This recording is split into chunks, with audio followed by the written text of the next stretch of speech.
Hi, Lou here to talk about game setups.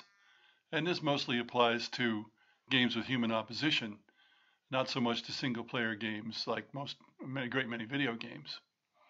And it doesn't apply to symmetric games either, symmetric games where everybody starts the same way.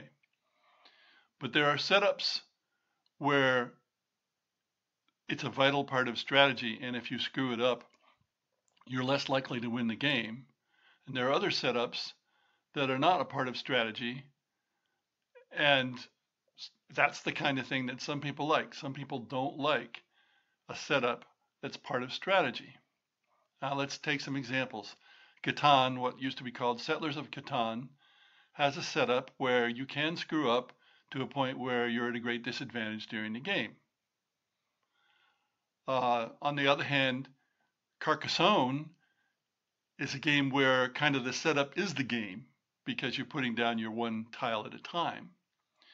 You can contrast this with the unchanging setups in a game like My Britannia or Stalingrad, old Avalon Hill game, and many Euro games.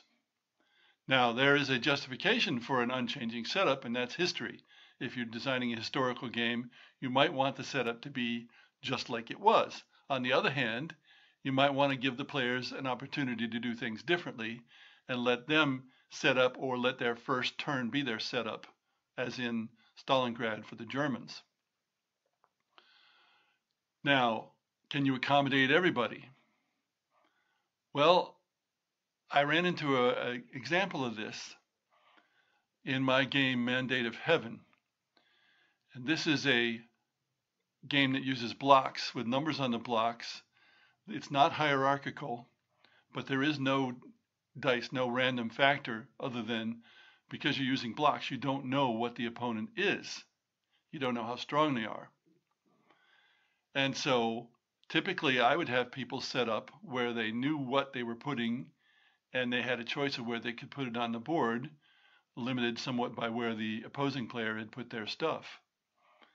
And that is perhaps good for planners in terms of styles of play. But when I play tested it with a publisher, and this publisher I knew liked chaotic games, he suggested we do it a different way. I had made up maps that showed where to put pieces for a sort of a halfway setup. In other words, you put 4 pieces in this hex, 2 pieces in that hex, and the players could put whatever pieces they wanted in those hexes, but only to the number there. So that was somewhat of a limit in the setup. He went farther. We put our blocks face down, mixed them all up, put them on the board in those places, and then turned them so we could see what we had. So the second method was kind of an adapter's method, and his method was very definitely an improviser's method. And they're all available in the same game.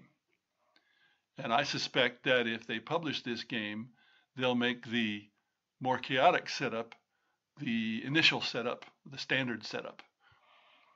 I still prefer the setup where you decide what you're going to put where, because that's the kind of game player I am, but not everybody is that way.